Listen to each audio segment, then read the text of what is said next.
po ang lahat ang kanilang pandinig, ang kanilang puso at ang kanilang bibig. Ang bibig para tayo ay manahimik.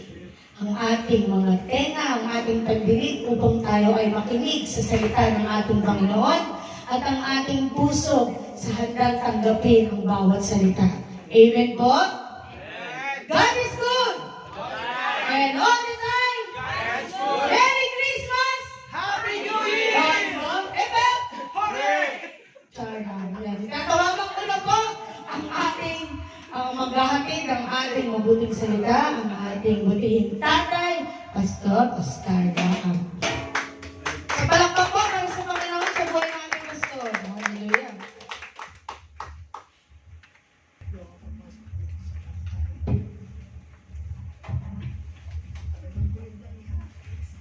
To God be the glory.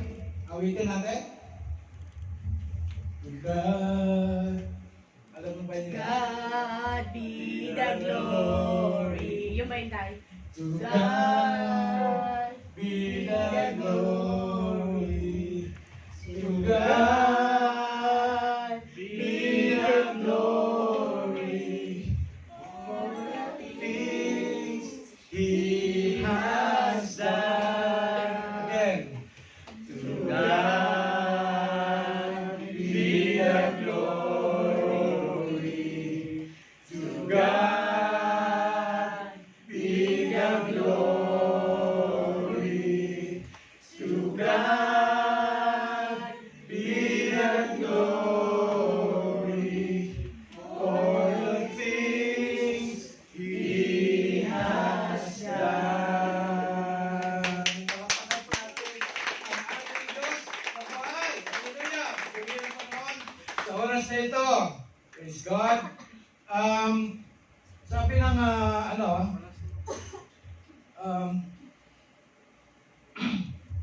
sabi ng salita ng Panginoon, we must be ready as preacher, or ito para sa mga pastors, ito no, we must be ready in season or out of season to preach the gospel. Amen.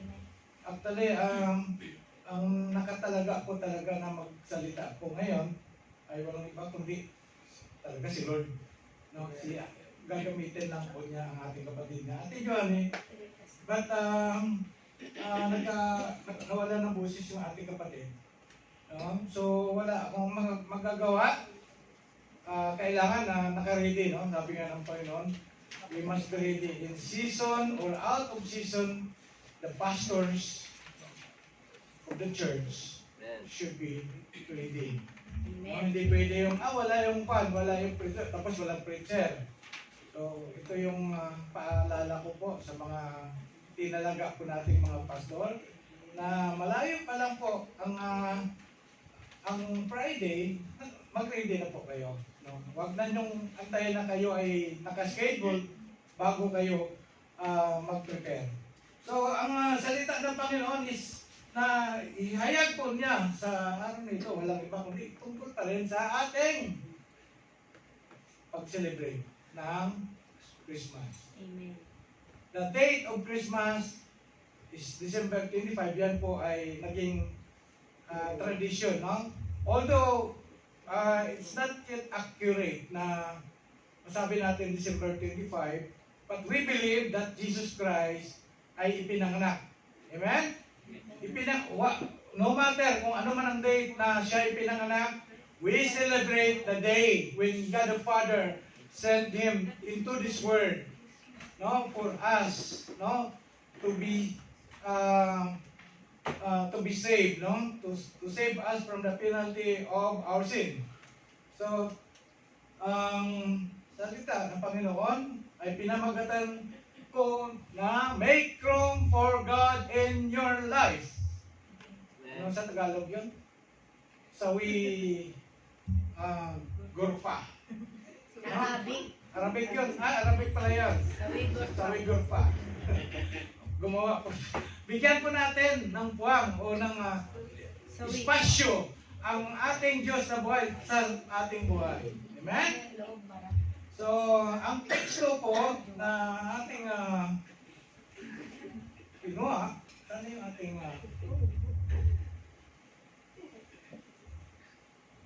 una, muli, I welcome Kuya Harris at si Ate Jeneline.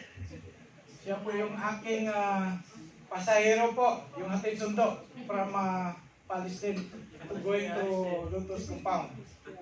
Si Ate Maan, dalawa po yung aking customer dito, si Ate Maan at saka si Ate Jeneline. Yung magkatabi na yan sa likod. Yan ang aking mga pasahero, ating sundo. No? At welcome ko rin po ang ating mga kapatid dito sa kabila. Hindi pa po tapos ang kanilang worship hall. So, sila po ay ating mga kapatid, no? Neighbors. Neighbor. Under construction pa po ang kanilang bahay, panambahan. So, bakit bibigyan po natin ng why do we need to make room for God in our life? Anong sagot dyan? Sige nga, basahin niyo ang sagot. And ask God to make room for you in heaven. If you have no room for Him in your heart. Oh, dito po, papasukin po natin sa puso natin. No, bigyan po natin ng espasyo ang Diyos sa ating mga puso. Amen. Amen. So tayo yumuko at manalangin. Hallelujah, Panginoon. Right now, Lord, I humbly come before your presence, O God. Lord, I claim, Father God, that this word, Lord, is for all of us today. Lord, bless this word, O God, and let the Holy Spirit move me. And I rely, Father God, in you. Lord, the Holy Spirit, Lord, will be my helper right now, O Lord. I have nothing, Panginoon. I can do nothing without you, Lord. So, Father, let your triple anointing, O God, be upon me. And also, I pray for the anointing of your people to hear your word. Huwag mo hayaan, Panginoon, na antokin sila. Huwag mo hayaan, Panginoon, na sila ay mainit. Bigyan mo sila, Panginoon, ng excitement to hear and to listen to your word. And this word, Panginoon, that we are going to hear today will be a blessing for them. Amen. And I claim, Father God, that this day is the day, Lord, that you made for us, O God. This day, Father God, is the day of revival for those who need revival. This day, Father God, I claim, Father God, this is the day of restoration to those who need restoration, O God. Father, you are the God who loves us so much, O God. That's why you sent your beloved Son, our Lord Jesus Christ, Lord, to be with us, O God. You sent Jesus Christ in this world, O God, because of your agape love. Thank you, Jesus. Thank you, Lord. In Jesus' name we pray. Amen. Amen. Basahin pa natin ang teksto na ating gagamitin. Ito po ay matatagpuan sa Luke chapter 2 verse 47. Basahin sabay-sabay po. Tagalog po ito in English. Kaya kaya natin basahin. Amen. 1, 2, 3. Si Jose ay umahon din mula sa Galilea, mula sa lungsod ng Nazaret, patungo sa Judea, sa dahilang siya ay kabilang siya ay umahon sa lungsod ni David na tinatawag na Bethlehem. Siya ay umahon upang magpataalam kasama si Maria, na ipinagkasundong mapangasawa niya. At kabuhanan na noon ni Maria. Nangyari sa samantalang sila ay naroon, sumapit ang araw ng kanyang panganganak. Isinilang niya ang kanyang pangalan ng anak. Isang lalaki at nalo niya siya ng mga mahabang tela.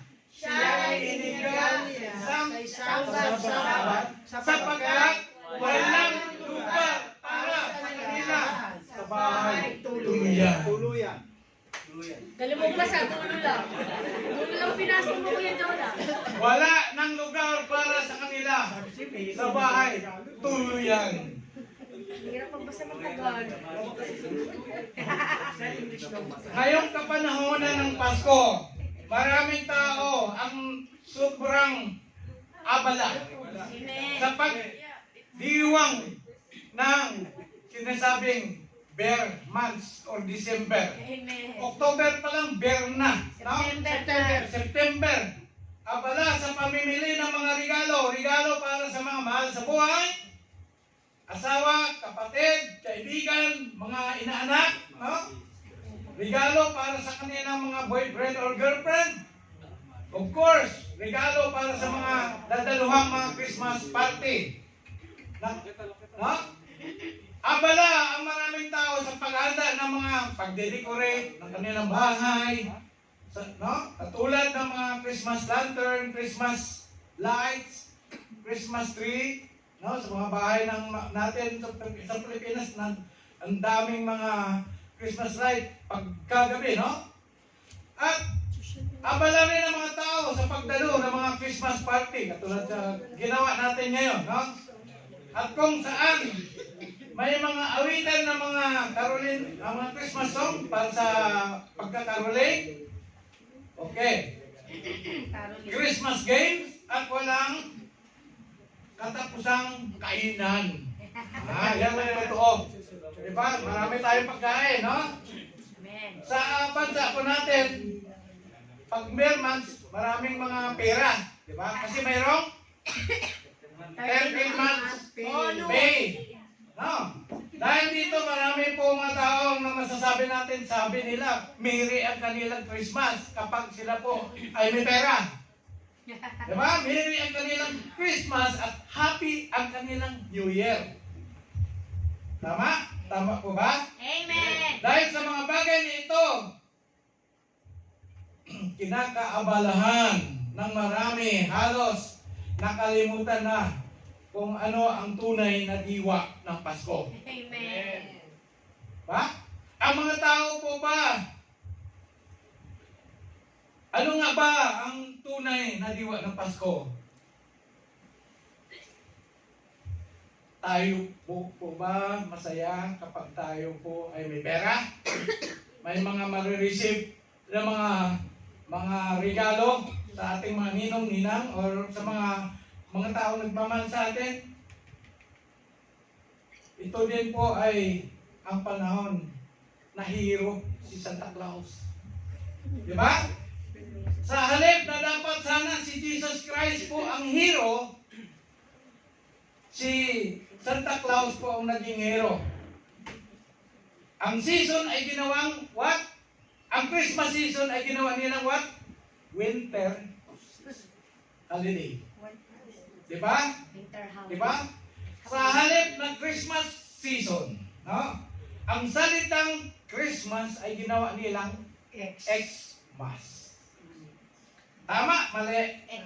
Dahil dito, halos puno o okupado ang kanilang buhay at wala ng bakanting lugar sa kanilang puso para sa Panginoong Hesus o para sa Diyos. Ang tunay na birthday celebrant, diba? Dapat si Jesus Christ. But we celebrate.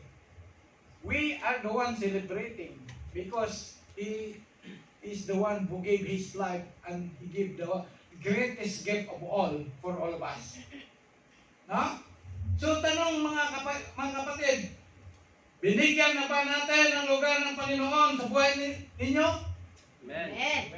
Mayroon ba kayong alam na lugar sa inyong buhay na hindi napasok pa ng Panginoong ito? Kayo makasagot niyan. Dahil po, maaring ang mga kwarto sa buhay, sa iyong mga puso, sa iyong buhay, ay punong-puno ng iba't ibang mga bagay. Maaring sabihin mo na nakapasok naman po ang Panginoon sa buhay ko. No, maaring sabihin mo, nakapasok naman ang Panginoon sa buhay ko. Ang tanong doon, saan? Sa labas ba o sa loob? Baka sa labas lang. Baka doon lang sa front ng bahay. Hindi nakapasok sa loob. Diba? Yung bahay, diba? Pagpasok mo sa gate, may mga ano pa yan. Dapat papasok sa loob. No? Ang loob na yan ay stand for what? Ang puso natin. No? Kailangan pumasok Jesus Christ that He is the one that will control our lives. Amen? Hindi partial. So, kaya mga kapatid, pakinggan ninyo na mabuti ang mensahe natin ng Panginoon sa araw na ito dahil ito po ay magdulot sa inyo ng pagpapala. Ito pong salita ng Panginoon. Ayon sa ating teksto na binasa kanina, sabi doon sa Luke chapter 2 verse 7, isinilang niya ang kanyang panganay na anak, isang lalaki, at binalak niya siya ng mahabang tila, siya ay inihiga niya sa sabsaban sapagkat wala ng lugar para sa kanila sa bahay tuluyan. Noong panahon na iyon, mga kapatid, ang mga sasakyan sa pag-travel noon, ginagamit lang po nila camel, donkey, no? Maaaring may kabayo, no? Pero yung ginamit po ni Mary at ni Joseph sa pag-travel from Nazareth to Bethlehem ay donkey. At ang distance ng Nazareth going to Bethlehem is 144 kilometers. Ito po ang layo nito katulad ng Jeddah to Taif. No? Kasi 150, almost 150, 155 kilometers, no? Ang Jeddah to Taif.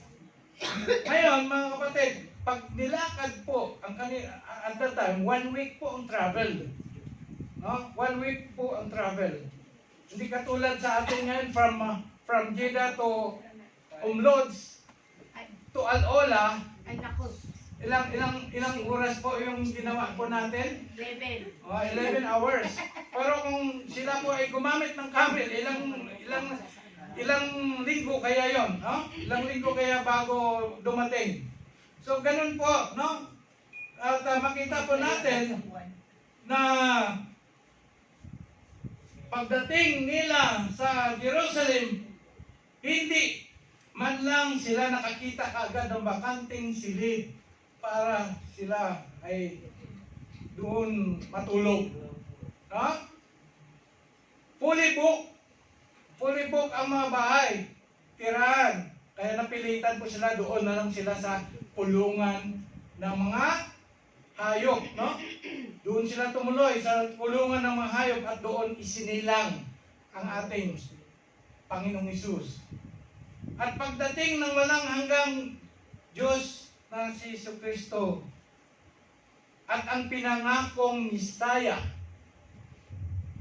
inaasahan ito po, libo-libong taon, no? Libong taon na inaasahan dahil ito po ay napropisay, no? Doon sa Book of Isaiah. Ito ay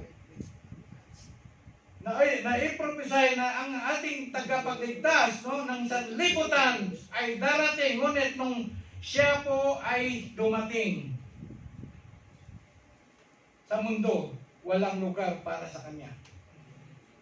Walang lugar sa kanya. Maaaring sabihin po natin, parang masabi natin, sobra-sobra naman yung mga tao noon. Hindi man lang nila binigyan ng lugar, ng espasyo, ang Panginoon, no? Si Mary at saka si Joseph, no? Parang sabi natin, sobrang sama nila, no? Anak ng Diyos, hindi nila nabigyan, no? Kasi hindi nila kilala, no? Hindi nila alam, kaya hindi nila na-accommodate. Tayo kaya, kilala na po ba natin ang lubusan ng Panginoon? Kilala po ba natin siya? Kung ano magagawa niya sa buhay natin? Amen. Ha? Si Jesus na kung saan siya ay tinatawag na hari ng mga hari, Panginoon ng mga Panginoon, ay hindi pinanganak sa palasyo, sa ospital, sa wilada. Anong wilada nga? Wilada, yun yung ospital dito ng maternity hospital. Yan ang ibig sabihin ng wilada. No, hindi siya pinanganak, kundi siya ay pinanganak sa sabsaban. Siya ay pinanganak sa sabsaban, he humbled himself mula siyang isinilang hanggang siya ay pinako sa cross. He humbled himself. No? The Bible says, and being found in the appearance as a man, he humbled himself by becoming obedient to death, even death on the cross. Umalis siya sa kanyang trono sa langit, no? Upang tayo iligtas sa kapahamakan, no? At ating mga kasalanan. Ginawa niya ito dahil sa kanyang agape kind of love. Amen. Amen? Kahit siya'y dumating, marami pa rin hanggang sa panahon natin ngayon ang hindi nagbigay ng lugar para sa kanya, sa kanilang buhay. Many people rejected him katulad ng pag-reject ng panahon nung siya ay ipinanganak. Ano kaya ang treatment ng innkeeper na yon? Kung nalaman niya na ang nasa sinapupunan ni Mary ay anak ng Diyos. No? At sa panahon natin kaya ngayon, di ba special treatment, VIP treatment, kapag ang mga dumating na mga tao, no, sa mga restaurant, sa hotel, binibigyan ng special treatment ang mga VIP katulad ng hari, prinsipe, presidente, governor, mayor, no? Binibigyan ng mga special tumabi ka. Andyan yung kapitan. No? Siya pa upuin mo dyan. Doon ka umupo. Sa kabila. Doon sa bibigyan ng presidential table, di ba? Binibigyan ng special treatment.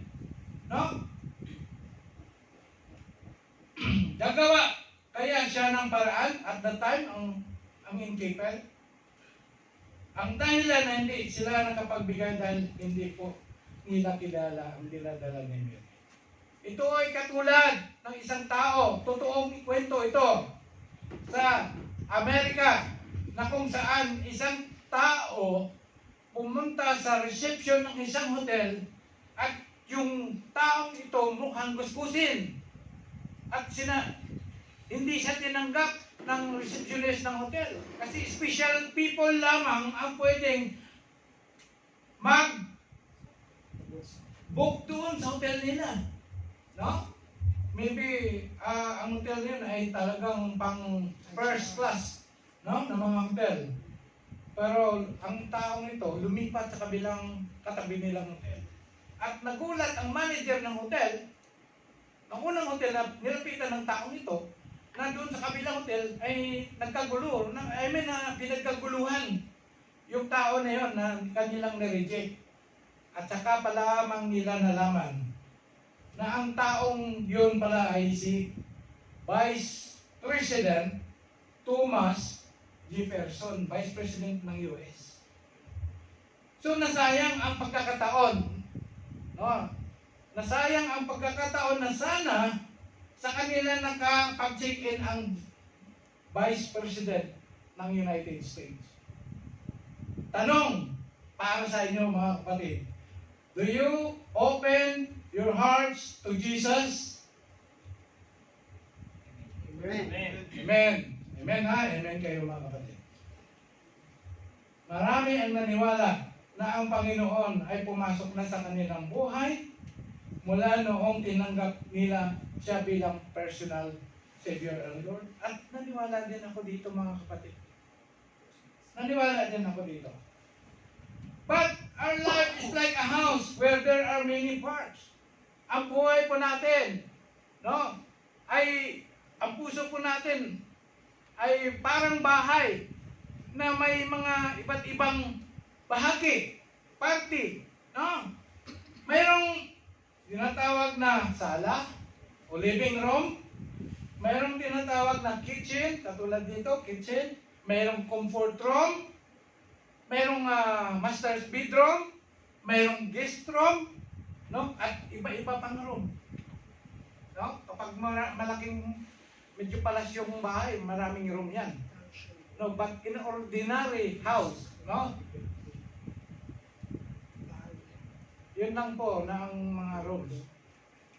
No, ang tanong ko sa aming bahagi ng buhay ninyo na nakatira at pumasok na ang binigyan nyo ng puwang, binigyan nyo ng espasyo ang Panginoon. Baka hindi lahat. Baka sa dining area lang o doon sa bedroom lang. Maaaring wala doon sa kitchen, no? O maaaring may isang kwarto na hindi napasok, no? Kasi may tinatago ka doon. Katulad ng mga storage room. No? Baka hindi sa ibang bahagi ng buhay mo kasi doon ay may ginagawa kang hindi maganda.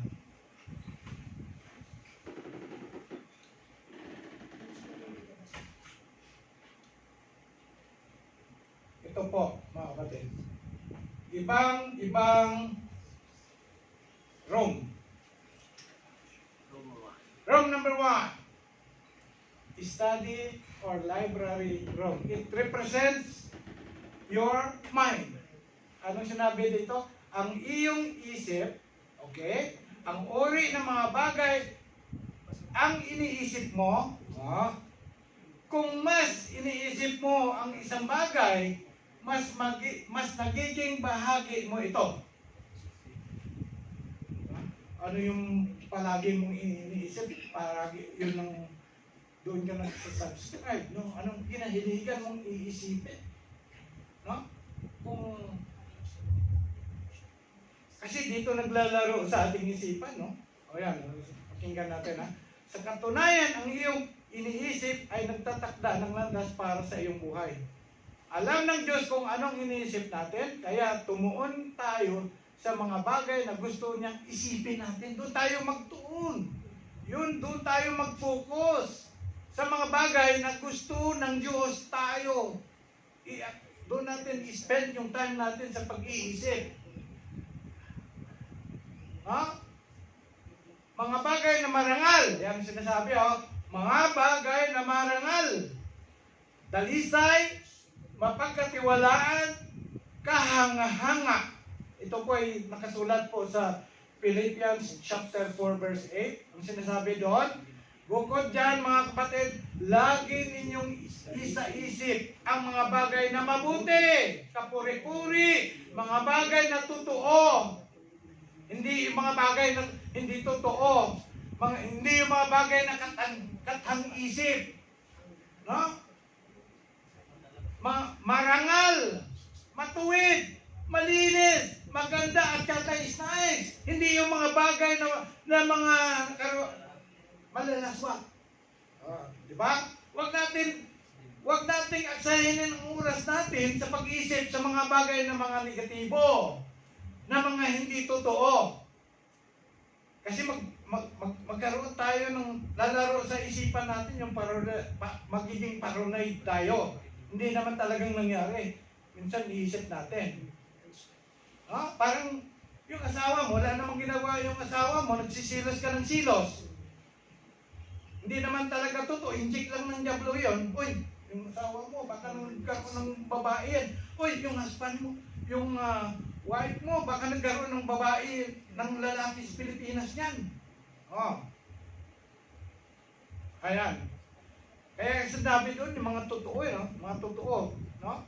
Kasi time will come na lalabas talaga ang totoo. No? Totoo, di ba? Lubos akong nagagalak sa Panginoon, sabi ni Pablo. Dahil muli ninyong ipinakita ang pagmalasakit ninyo sa akin, alam kong lagi kayong nagmalasakit sa akin, kaya lang wala kayong pagkataong maipakita ito. No, hindi ko sinasabi ito dahil wala kayong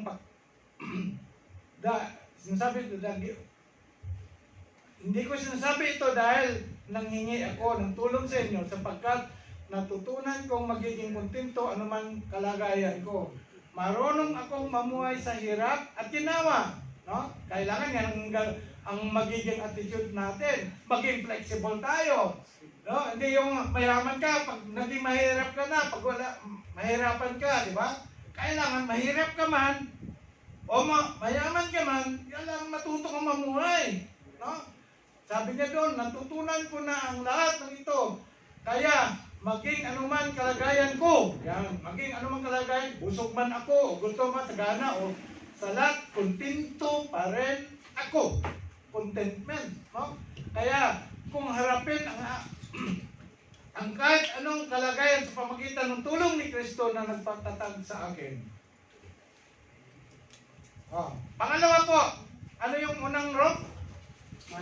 Mind. Room number 1 is mind. Yung pag-iisip po natin. Cast out all negative. No, negative thoughts sa buhay natin. Huwag nating entertainin yung mga negatibo na mga pumapasok sa ating kaisipan.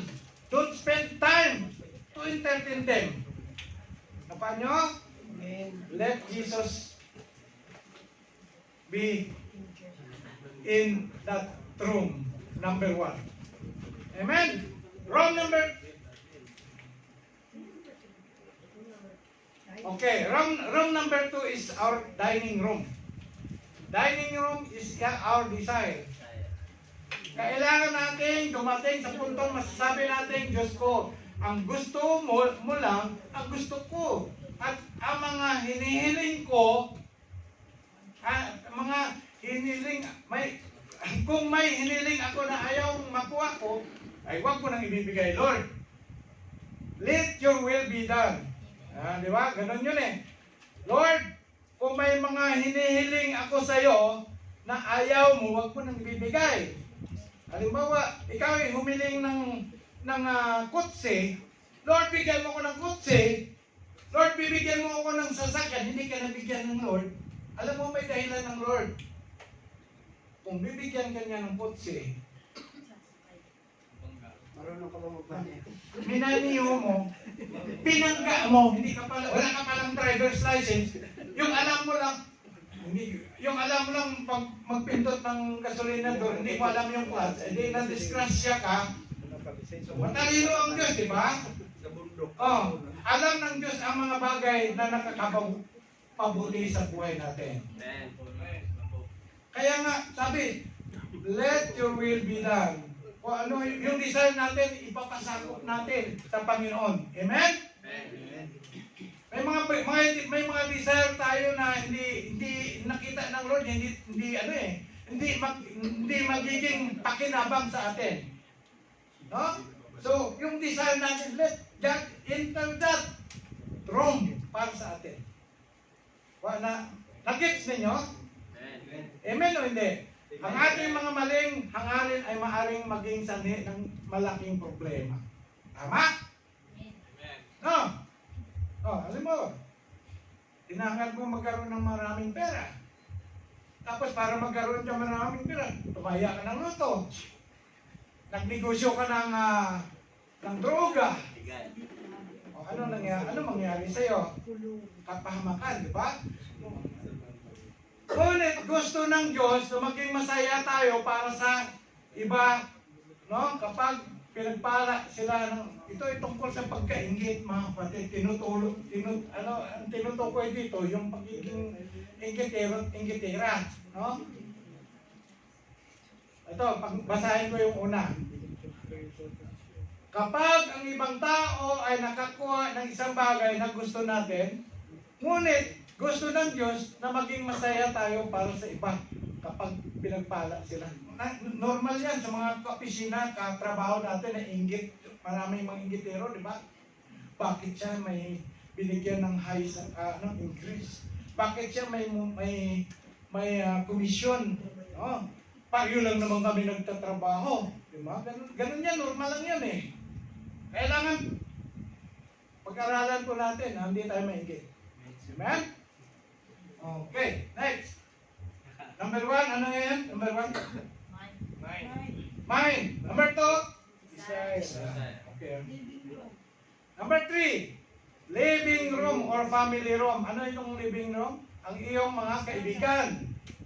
Ayan, basahin natin. Sino ang mga kaibigan mo? My friend. Your friend. Now, ano ang pinag-usapan mo kapag kasama mo ang mga kaibigan mo? My friend. Pinag-uusapan. Kapit ba? Ano ba yung mga lumalabas sa mga labi ng mga kaibigan mo? Kalaswaan ba? Kabalbalan ba? Diba? Mga bagay na hindi kalugod-lugod sa harap ng Diyos. Sabi nga dito, naalala ko si Pastor Herman. Sabi niya, show me your friend. Show me your friend. Sabi niya, I will tell you who you are. Kasi, hawa-hawa eh. Pag dumating panahon na dapat hindi tayo mga anak ng Diyos, hindi naman sinasabi na huwag na tayo makihalubilo sa mga unbeliever. We need to connect to them. No, we need to infiltrate them. Pero instead na sila ang hihila sa atin, sila mag-influence sa atin, tayo ang dapat mag-influence sa kanila. Tama? Hindi. No? I-share po natin ang goodness ni Lord ng God sa buhay nila. Diba? Yung sa buhay natin, ipatutuo po natin ang ginawa ni God sa buhay natin sa kanila. Yun ang i-testify po natin si Jesus Christ. He is the God who changed. No? He is the God who loves us. No? Yun ang kailangan po natin. No? So, ganun mga kapatid, but we must be aware mga kapatid sa lahat ng mga kahalubilo po natin, ingatan po natin na tayo makipag-compromise. Amen? Tapos ito, ang iyong pag-uusap ay nagbibigay ng ngiti sa mukha ng Diyos kung tayo ay kinakausap po natin sila ng mga bagay na hindi kalugod-lugod sa Diyos. Pero pag nag-share ka ng gospel, ngumingiti ang Diyos, mga kapatid. Pero kung iba yung sinishare mo, kinikwento mo sa kanila, mga bagay na kalaswaan, nakasimangot ang Diyos. No? Kasi, di ba, isang kaluluwa lamang na tumanggap kay Jesus Christ. How many angels ang nagbubunyi? Thousands of angels. Di ba? No? So, isang kaluluwa na dinala natin sa Panginoon. Maraming mga anghel ang nagsasaya. Sabi dito, makisama sa mga taong nagmamahal sa salita ng Panginoon o ng Diyos. At maging malikhain sa kung paano mo tinutulungan ang iba. No? Dahil may isang bagay na sigurado kapag naalis na sa isip mo ang iyong sarili at tumuon sa pagpapala sa iba, mas magiging masaya ka kaysa dati. Number 4. Ito, yung workroom. Room number 4 is workroom, your legacy. Ibig sabihin, your legacy, ang iyong pamana. Dito yung pamana, yung legacy. Ito, basahin natin ha. Namumunga ka ba na mabuti o kumukuha ka lang ng espasyo?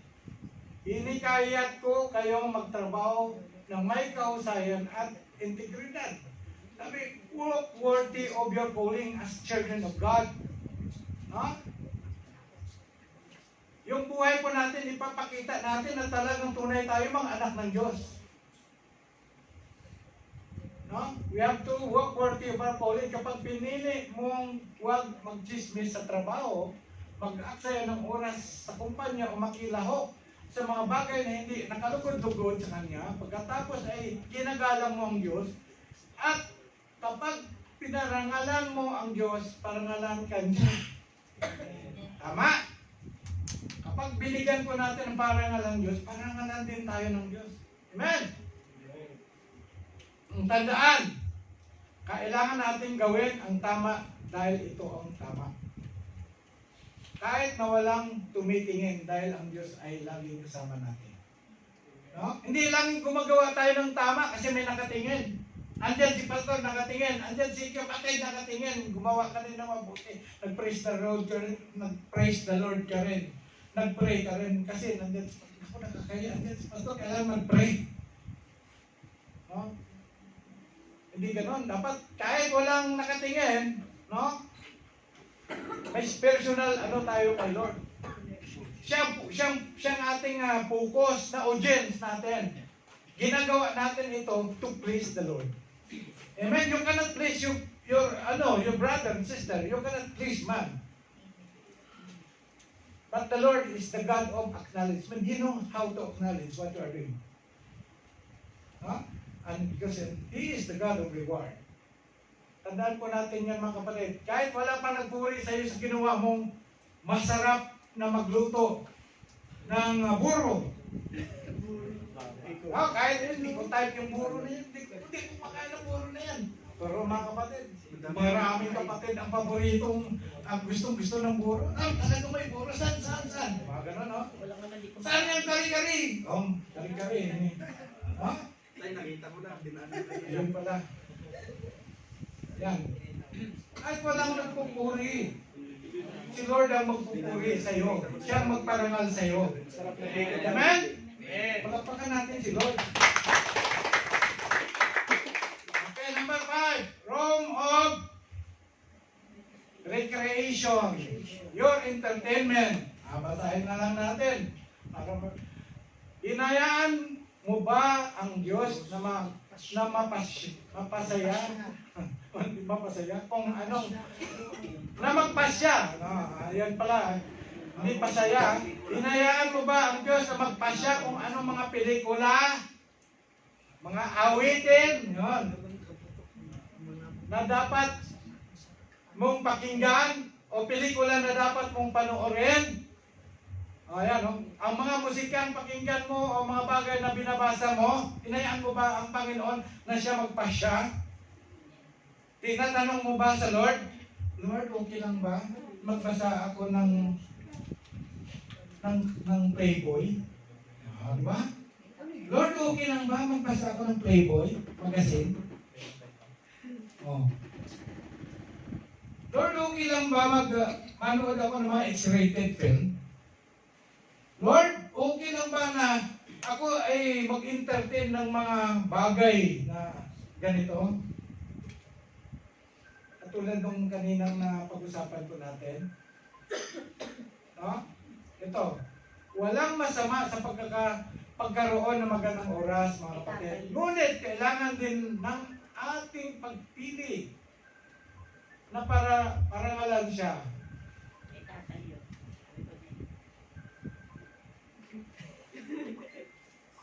Ako silent ako ngayon.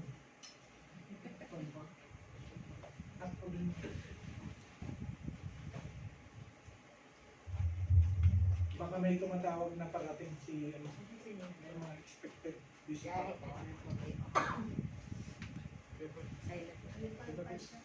Check nyo kung sino yung... May tao po sa labas. Mayroon po, Papasukin niya si Jacob. Parating si Jacob. Okay, next na po tayo. Gayon din, dapat tayong maging maingat sa kung anong karaming oras ang ilalaan natin sa libangan. Yun! Mag-ingat po tayo, baka mo yung paglilibang po natin, wala na tayong oras para sa what? Saan? Sa panalangin. Sa pagbabasa ng kanyang salita. Praise God. Welcome po, Kuya Jonathan, Ate Michelle. Pakinggan mo natin. Ganyan din, dapat tayong maging maingat sa kung gaano karaming oras na inilaan natin sa ating mga libangan. Kapag ito, baka mamaya Sumurrender na yung katawan natin. No, natutulog tayo na naka-on pa rin yung teleserye na pinapakinggan at na pinapanood natin. No?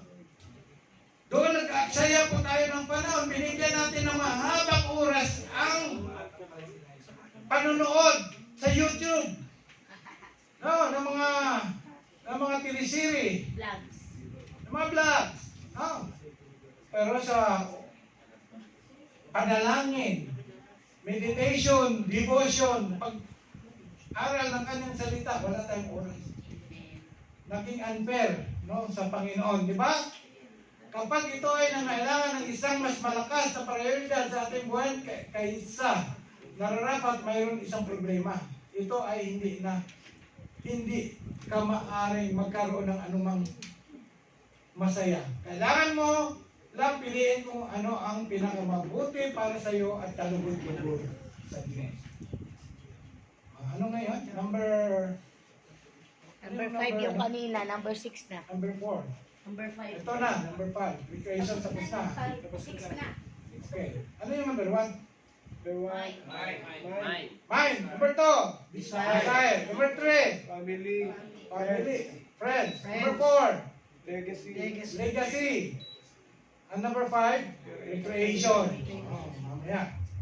Okay. Mga bahagi ng buhay mo na dapat may lugar si Kristo. Okay. Number 1. Oras.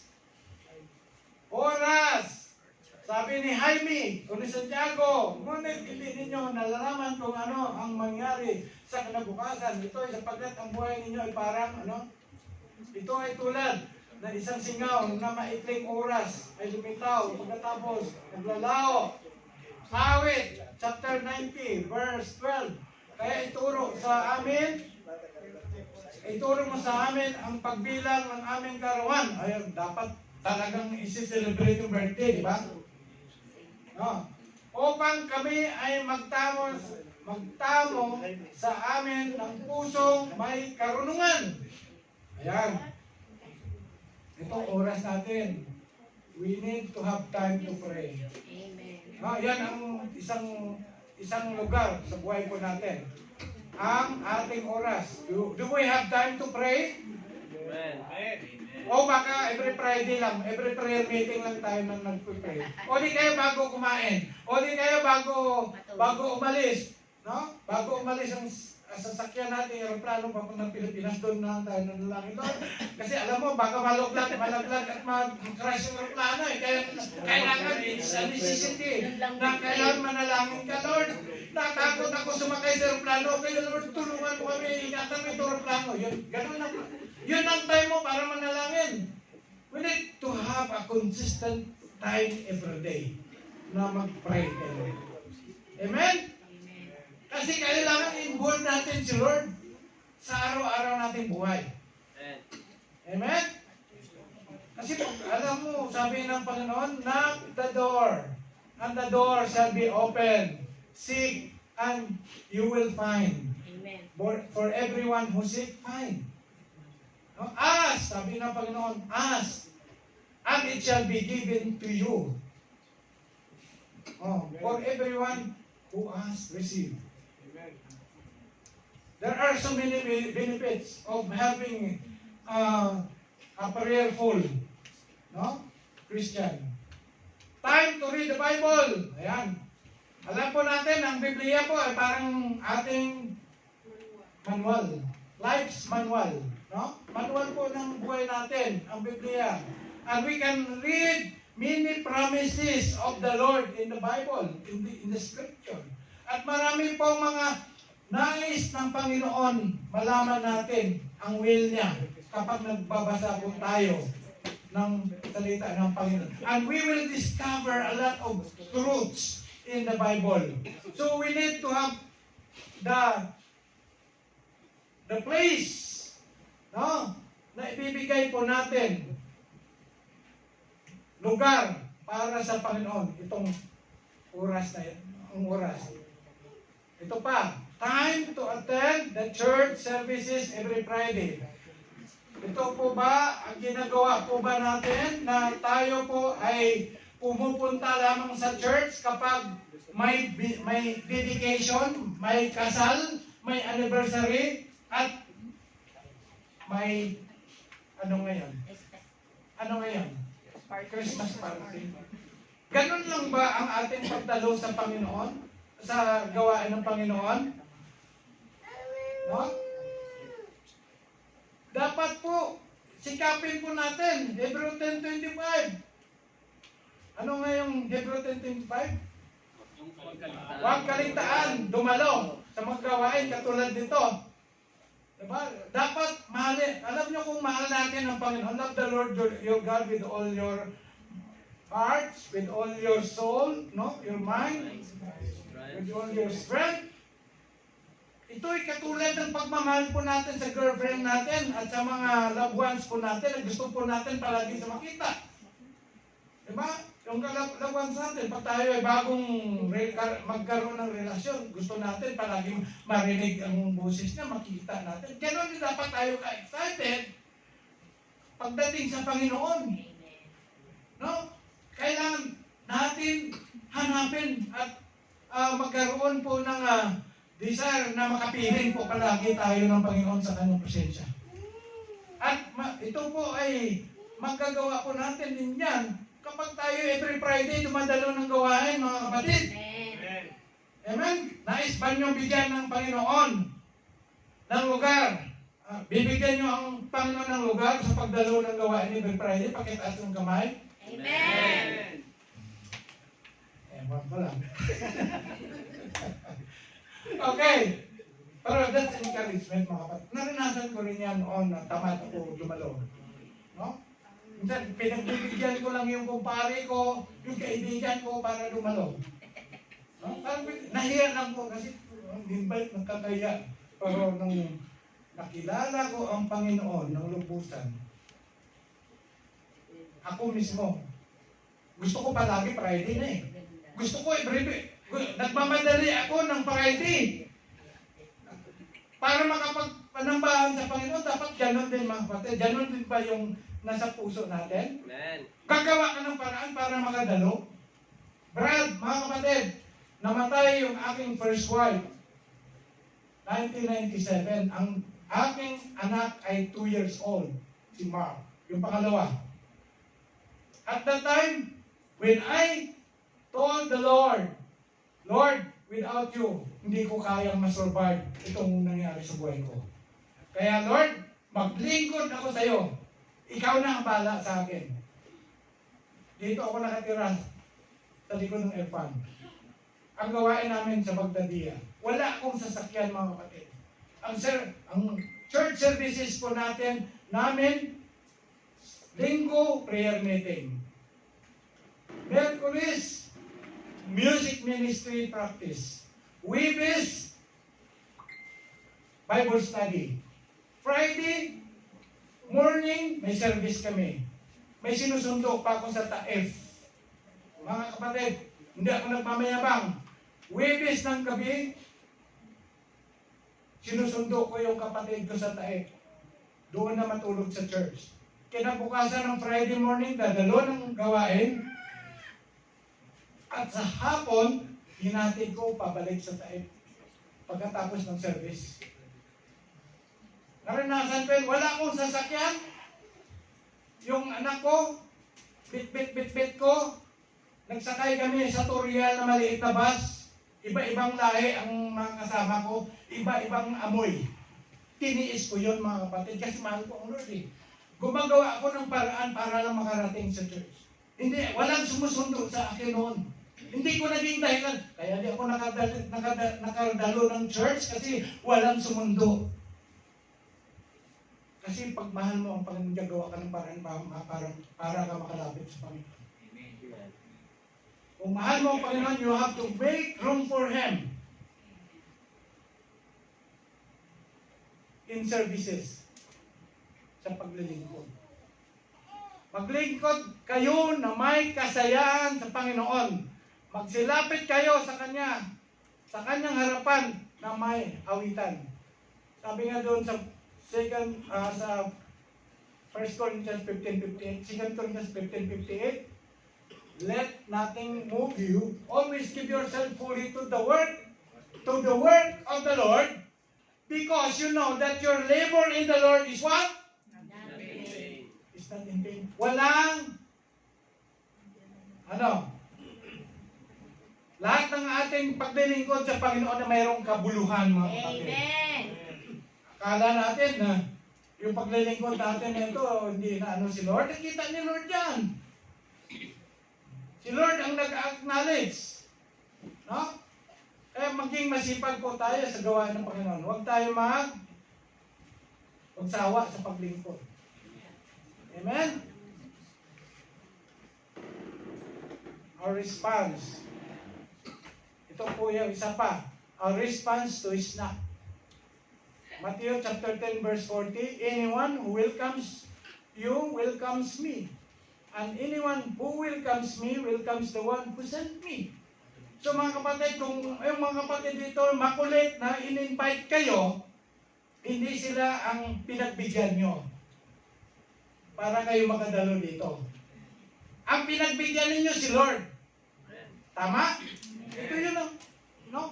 Anyone who welcomes you welcomes me. No?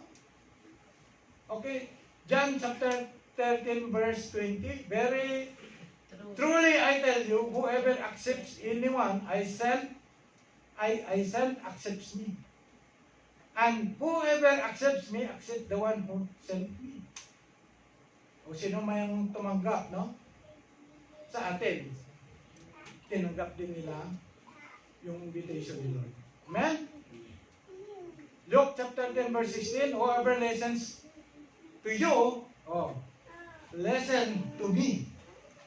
Sabi ni Jesus Christ, whoever rejects you, rejects me. But whoever rejects me, rejects him who sent me.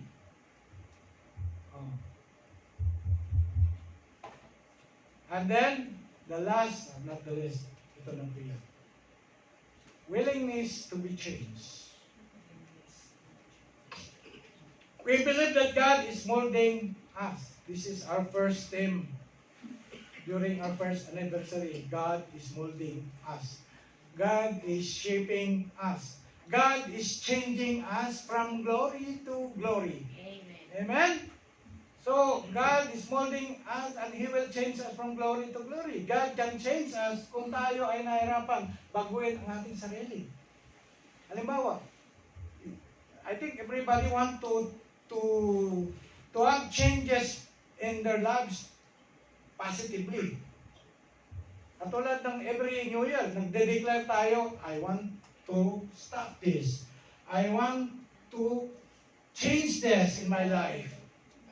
No? Anong tawag dyan? New Year? Resolution. Diba? Dinideclare po natin yung mga gusto nating mga gagawin, yung gusto nating iwanan. Pero anong nangyari?